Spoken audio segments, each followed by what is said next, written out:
बात वो है ही नहीं कि सिंक में आप हैंड वॉश करते हो या आप स्पेसिफिकली सिंक को पूजा के लिए बनवाए हो।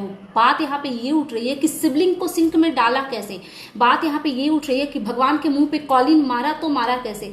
और आंटी जी आप कंग्रेचुलेशन बोल रही हैं अंशु को। आप वही आंटी जी है ना, वही कन्यादान वाली माता जी हैं जिसने अपनी कन्यादान वाली बेटी को बोला कि इसके गाँव जाएंगे और इसका कैरेक्टर खराब था उस चीज का प्रूफ लेकर के आएंगे। 13 साल की बच्ची को आपने 13 साल की उम्र में अंशु को आपने प्रेग्नेंट कर दिया यूट्यूब पे। इतनी गंदगी करके आपके मुंह से निकलता कैसे है कंग्रेचुलेशन, मुझे ये समझ नहीं आया। और कभी बड़ी बहू का सहारा लीजिए, कभी छोटी बहू का सहारा लीजिए, जिम्मेदारी निभाएंगी। लेकिन सच तो ये है ना कि आपकी किस्मत। बहुत सारे मुद्दों पे इम्पोर्टेंट बात करेंगे। जैसा कि आप लोगों को पता है आंटी जी ने कंग्रेचुलेशन भी बोला है अंशु सुमम ऑफिशियल को। और जगत भैया की एक गर्लफ्रेंड घूम रही है यूट्यूब पे भूतों की तरह, प्रेतों की तरह, ठीक है। एंड फाइनली जगत भैया ने हमें बताया कि ये सिंक है कि बेसिन है। बहुत सारे लोगों को पता ही नहीं है कि ये सिंक है कि बेसिन है, क्योंकि ये तो दुनिया के पहले महाराजा इंसान है जिन्होंने अपने घर पे सिंक और बेसिन दोनों लगाया है। हालांकि इस अनपढ़ को पता नहीं है गवार को कि सिंक और बेसिन सिमिलर ही होता है। चलो डिटेल्स में बात करते हैं। Hey everyone, good evening, welcome back to my channel. I hope you all are doing great. So मैं आ गई हूँ एक न्यू वीडियो के साथ। और आज की वीडियो में बात करेंगे जगत भैया एंड फैमिली के बारे में। इंक्लूडेड ही सबके लिए मिक्स रिएक्शन होंगे, मतलब इन्हीं फैमिली के लिए, ठीक है। तो सबसे पहले ना आते हैं जगत भैया वाली चीजों पे। ये अपना घर का टूर करवा रहे हैं, पता नहीं क्यों करवा रहे हैं, मुझे समझ नहीं आया। पहले भी इन्होंने करवाया है, लेकिन जब कुछ कंटेंट नहीं समझ में आता है तो इंसान, ये क्रिएटर ना कुछ भी करने लग जाते हैं। तो ये अपने मंदिर के पास गए और एकदम शुद्ध शब्दों में बोल रहे हैं कि ये है हमारा मंदिर, यहाँ पे माता रानी विराजमान है। लेकिन मेरे दिमाग में ये आ रहा था कि जिस घर में इतने गंदे गंदे काम होते हैं, इट मीन्स क्राइम ही होते हैं उस घर में, तो क्या वहां पे माता रानी विराजमान होती है? क्योंकि मेरा मानना है कि सिर्फ फोटो ला करके रख देने से माता रानी की वहां पे उपस्थिति नहीं हो सकती। ये मेरी थिंकिंग है। वैसे अगर है तो बहुत अच्छी बात है। माता रानी की का आशीर्वाद हर इंसान पे बनी रहे, यही मेरी दिली ख्वाहिश है। तो जगत भैया का फिर जाता है अपने सिंक पे ध्यान। तो बोलते हैं कि ये एक बहुत बड़ा मुद्दा है हमारे घर का, क्योंकि बहुत सारे लोगों को पता ही नहीं है कि ये सिंक है कि बेसिन है। हमें क्यों पता नहीं? हमारे पास भगवान ये बटन है क्या? हमारे पास आंखें हैं, हमें वो विजिबल हो रहा है। और आपने जो बोला ना ये सिंक है कि बेसिन है, भले आपके बहुत सारे ऑडियंस को, गवार ऑडियंस को, इट मीन्स कि नहीं पता होगा कि सिंक क्या है और बेसिन क्या है, बट हम जैसे लोगों को पता है कि वो क्या है, ठीक है। फिर इन्होंने एक चीज लाइन बोली कि बहुत सारे जो लोग होते हैं ना वो मूर्तियों को कहीं पे भी धोने लग जाते हैं। देखिए, मूर्तियों को कहीं पे भी धोने वाला काम ये आप और आपकी फैमिली ही करते हैं। कॉलिन मार मार के भगवान जी को एकदम से अशुद्ध कर करके उनको जिस कपड़े से डस्टिंग की जाती है, जिस कपड़े से पोछा मारा जाता है, उसी से उनका मुंह पकड़ के रगड़ रगड़ के पोछना, ये सब जगत भैया आपके घर पे होता है। पूरी दुनिया ऐसे नहीं करती, हम लोग ऐसे पूजा पाठ नहीं करते। तो मुद्दा ये था ही नहीं। चलो हमने मान लिया, जब आपने क्लियरिफाई किया ना कि वो सिंक आपने स्पेसिफिकली पूजा के लिए ही बनाया है, आई अंडरस्टूड कि आपने बनाया होगा। बिकॉज हम समझते हैं कि जब हम फैंसी टाइप का घर बनाते हैं ना तो हमारे पास पूजा का जल लेने के लिए भी वही ऑप्शन रह जाता है, सिंक वाला ही ऑप्शन रह जाता है। वैसे लोगों को करना चाहिए, एक वो नहीं होता है कि कहीं पे बालकनी वगैरह में एक वो नल का सिर्फ पॉइंट दे दो। लेकिन चलो ठीक है, हम समझते हैं फैंसी वाले घर में ना लोग इस तरीके का ही व्यवस्था कर पाते हैं। तो आप उसमें पूजा का बर्तन धोते हो, आई अंडरस्टूड कि आप धो सकते हो। पूजा का कपड़ा धोते हो, वो भी आप डायरेक्ट सिंक में डाल के ऐसे नहीं धो सकते, वो गलत है। आप किसी बर्तन वगैरह में, थाली में, या जो भी बड़ा सा पीतल का जो भी हो, उसमें आप अगर पूजा का कपड़ा जैसे बाल गोपाल वगैरह का कपड़ा है तो वो धोते हो, तो वो समझ में आता है। लेकिन आपकी वाइफ को इस बार जो क्रिटिसाइज किया गया वो इसलिए किया गया कि उन्होंने डायरेक्टली सिबलिंग को ही सिंक में डाल दिया, जो कि गलत है। कहीं आप इतने पूरे दुनिया धाम घूमते रहते हो, कहीं पे भी आपने कभी किसी को देखा है कि भगवान को ऐसे स्नान कराया जाता है? मैंने इस मुद्दे पे पहले भी जो वीडियो बनाया था उसमें मैंने बोला था कि भगवान को जो नहलाया जाता है और वो जो पानी गिरते हैं वो नॉर्मल पानी नहीं होते, वो चरणामृत होते हैं जिसको हम प्रसाद स्वरूप लेते हैं। मतलब शिव पुराण में जो हैं पंडित जी, वो प्रदीप मिश्रा जी, वो चीख चीख के कह रहे हैं कि शिवलिंग का चढ़ा हुआ जल आप अपने बच्चे को, आप अपने पति को, जिनके भी लाइफ में कुछ प्रॉब्लम चल रही है, जिसके साथ भी कुछ हेल्थ इश्यूज चल रहे हैं, उन लोगों को शिवलिंग का जल चढ़ा हुआ वो आप दीजिए। तो वो जल क्या होता है? वही ना जो हम शिवलिंग पे ढारते हैं। इट मीन्स उनको नहलाना बोलो या जल ढारना बोलो, वो जो नीचे की ओर आता है उस जल को छान करके हम लोग जिसको भी जरूरत है और नहीं भी जरूरत है तो एज अ ब्लेसिंग्स उस चीज को हम लोग लेते हैं, पूरी फैमिली। और मतलब बहुत सारे, जब से प्रदीप मिश्रा जी आए हैं तब से ये वाला चीज बहुत लोग फॉलो कर रहे हैं। ठीक है, तो हमारा पॉइंट यही था कि आपकी यहाँ से खिसकी हुई वाइफ, उन्होंने डायरेक्टली शिवलिंग को ना सिंक में डाल दिया। सिंक, बेसिन, और कुछ नाम दे दूं मैं, यही बोला जाता है। ठीक है, तो वो गलत है जिस तरीके से उन्होंने भगवान का अनादर किया। चलो वो तो पुरानी बात हुई। अभी रिसेंट आपको नहीं दिखा कि जिस वो कपड़े से वॉल क्लीन किया जा रहा था, जिस कपड़े से पूरा फ्लोर किया जा रहा था क्लीन, उसी कपड़े से भगवान जी को ऐसे ऐसे करके मतलब कॉलिन डाला जा रहा था। भगवान के चेहरे पे कॉलिन डाला जा रहा था। आपकी नजर में ये भी सही है क्या? कितना डिफेंड करेंगे खुद को? और आप बोल रहे हो कि जलने वालों के लिए एक और जवाब।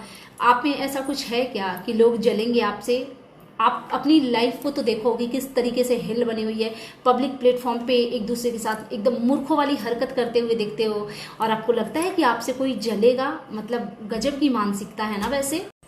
और अब आ जाते हैं थोड़ा सा आंटी जी के ऊपर। आंटी जी ने कंग्रेचुलेशन बोल दिया है अंशु को। एक चीज समझ नहीं आती कि अभी कुछ ही दिन पहले की बात है, मोस्टली मतलब हार्डली 1 मंथ हुए होंगे जब आपने अंशु को इतना मेंटली टॉर्चर किया था। मतलब पता नहीं उस बच्ची की क्या हालत हुई होगी जब आपके मुंह से वो सुन रही थी कि इसके गांव जाएंगे और इसके कच्चे चीठे लाएंगे और यूट्यूब पे बांटेंगे।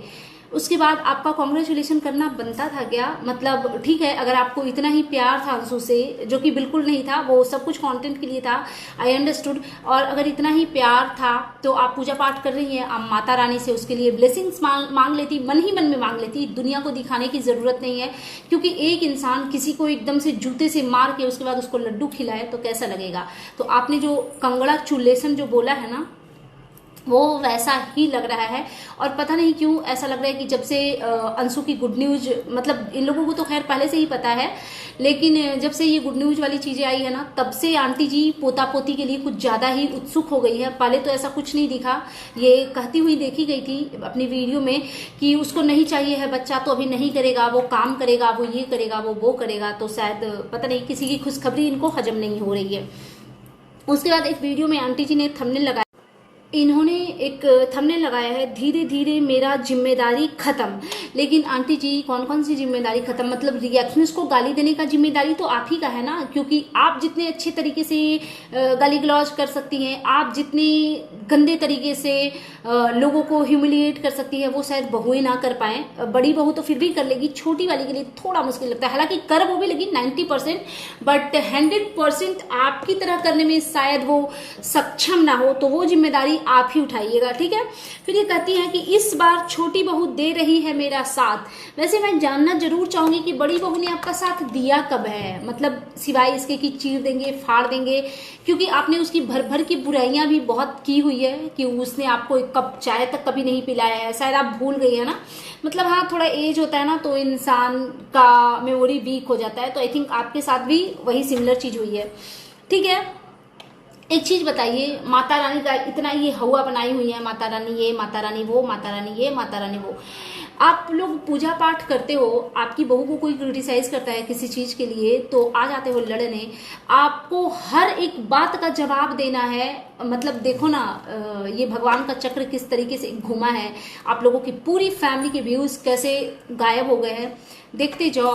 रैपअप होगा आप लोगों का यूट्यूब से, बहुत जल्दी रैपअप होगा और इस मुंह से जो निकलता है ना वो हो ही जाता है। और होप सो कि जल्दी हो, क्योंकि अगर आपका कंटेंट ये है कि आप औरतों की इज्जत उछाल उछाल करके डॉलर कमाएं, आपका अगर कंटेंट ये है कि किसी को हॉस्पिटलाइज करवा करके आप डॉलर कमाएं, तो ये इच्छा भगवान आपकी कब तक और क्यों ही पूरी करेंगे। ठीक है, हर चीज़ के लिए लड़ने आते हो आंटी जी। दो चीज़ों का जवाब नहीं दिया। एक जो घर में पोछा लगाने वाले डस्टिंग वाले कपड़े से जो भगवान जी का मुंह पोछी आपकी बड़ी बहू, जिस तरीके से भगवान का अपमान किया, जिस तरीके से शिवलिंग को सिंक में डाल दिया, उसका जवाब कब देंगी? हम तो वेट ही कर रहे हैं आपका। और इनका पूजा पाठ मतलब पता नहीं, चलो मैं आस्था पे ज़्यादा क्वेश्चन नहीं करना चाहती, बट आप लोगों ने देखा दुर्गा चालीसा ये पढ़ रही थी, सारा का सारा गलत पढ़ रही थी। आंटी जी एक चीज़ मैं आपको अच्छे से प्यार से बहुत ही रिस्पेक्टेड तरीके से बोलना चाहूँगी, धार्मिक पुस्तक कभी भी गलत नहीं पढ़ना चाहिए। आप देख देख के ना एकदम धीरे धीरे करके एकदम टोटो के आराम आराम से पढ़िए। वीडियो में शो ऑफ करने की बिल्कुल ज़रूरत नहीं है। वो तो मैंने ऐसे ही मजाक मजाक में बोल दिया था कि क्योंकि आप ही बार बार कहते रहती है कि आप इतनी बड़ी भक्त हैं कि आप उतनी बड़ी भक्त हैं, तो हमने थोड़ा सा आपकी भक्ति की टेस्ट लेनी चाहिए, बट उसमें आप फेलियर ही साबित हुई। बट कोई बात नहीं, अगर आप कहती हैं कि आप माता रानी की भक्त हैं तो हम समझ सकते हैं कि आप होंगी, लेकिन प्लीज़ धार्मिक पुस्तक को गलत कभी मत पढ़िएगा, बिकॉज उसका बहुत ही निगेटिव असर पड़ता है। मतलब अब मानना हो तो मान लीजिए, क्योंकि मैं भी संस्कृत बहुत शुद्ध नहीं पढ़ पाती हूँ, और जब हम दुर्गा पाठ करते हैं 13वां अध्याय तो बहुत लंबा होता है। अगर आप हिंदी में पढ़ते हो तो वो बहुत टाइम लगता है, 3 साढ़े 3 घंटे मुझे तो लगते हैं।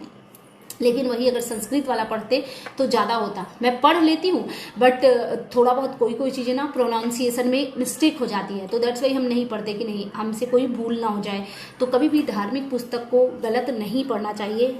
आई होप कि आप समझेंगे मेरी बात को। उसके बाद एक चीज़ समझ नहीं आता, इतना बड़ा जो मंदिर बना के रखा है, आर्टिफिशियल फूल और लड़ी और ये वो करवा करके अनाप शनाप की चीज़ें, चलो ठीक है आपकी चॉइस है, तो वो किस लिए रखा है? सिर्फ रील और वीडियो के लिए? मतलब पूजा का सामान ये लोग ला रहे हैं, डाइनिंग टेबल पे रख दे रहे हैं, उसी डाइनिंग टेबल पे जिस पे बैठ करके ये लोग नॉनवेज भी खाते हैं। आप सोचो इनकी आस्था पे आप ही सवाल करो, हम तो रहने देते हैं। तो यही सब चीज़ें हैं। अब इनको अगर किसी चीज़ के लिए बोल दिया जाए तो ये तो तूफान मचा देंगे आकर के, पता नहीं किसको आग लगा देंगे, किसके साथ क्या बुरा कर देंगे। आजकल एकदम आंटी जी बेचारी बनी हुई हैं। यही होता है, समय का चक्र जब घूमता है ना तो अच्छे को घुमा के रख देता है, और वही समय का चक्र आज आपकी फैमिली के लिए घुमा हुआ है। सो दैट्स इट, आज के लिए बस इतना ही। ये था मेरा आज का reaction video. And you guys tell me कि कैसा लगा आपको मेरा ये रिएक्शन वीडियो। अगर आप मेरे चैनल पे नए हैं तो प्लीज़ मेरे चैनल को सब्सक्राइब कर लीजिए, वीडियो को लाइक कीजिए, फैमिली एंड फ्रेंड्स के साथ शेयर कीजिए, बेल आइकन दबाइए ताकि आपके पास नोटिफिकेशन जा सके। Thanks for watching, bye bye guys, take care, lots of love.